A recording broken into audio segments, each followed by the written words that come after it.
Hello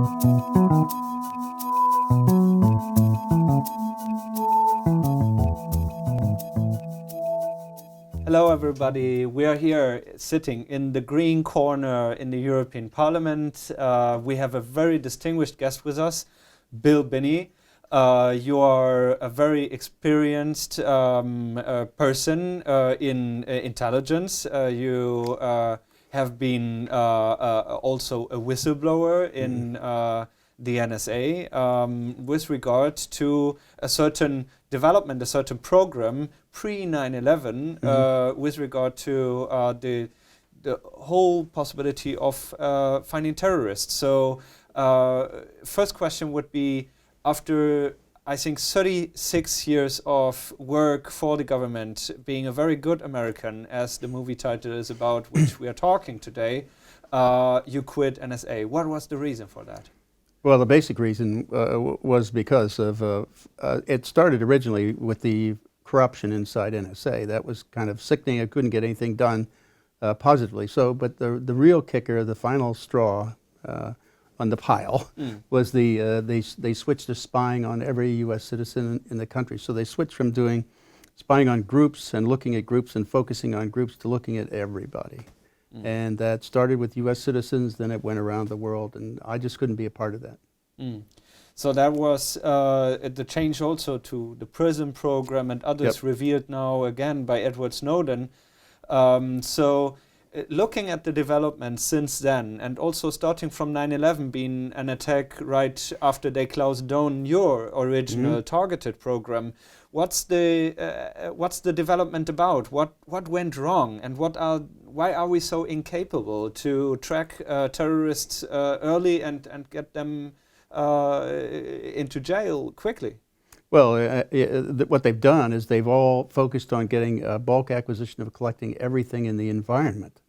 And they're doing that under the basic assumption that more data is better, when in fact it's not. That's what causes them a problem, because they have only so much effort and they have to diffuse it across all the data they have to look at it.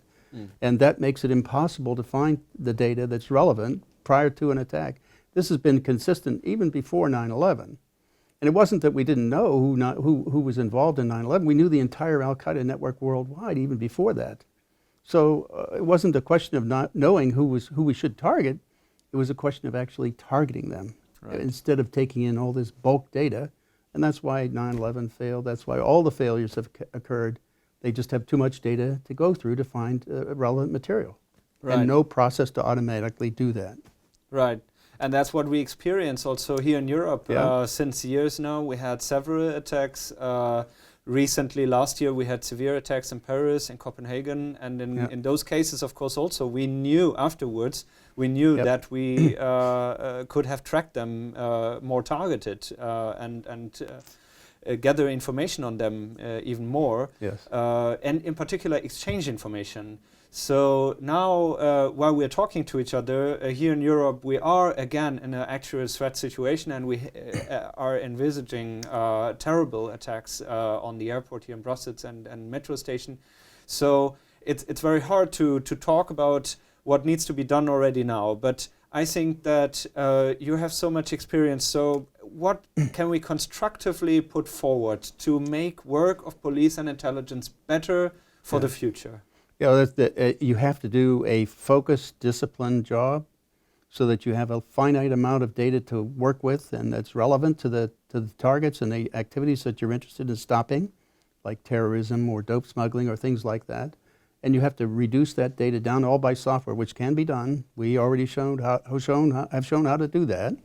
So, and we've posted this on the web on agoodamerican.org. It's out there for people to read. It's not that hard. It's not rocket science. It's pretty straightforward. It's fundamentally straightforward policing investigative type techniques. And that's true for intelligence too. And so that's really the way to focus, to be able to find and follow these terrorists, what they're doing before they actually execute something, so you have a chance to stop it before people get killed. Right. So actually, I think that's what everybody now really wants to achieve, while we are, for the moment, mourning the victims of these attacks and thinking about their relatives.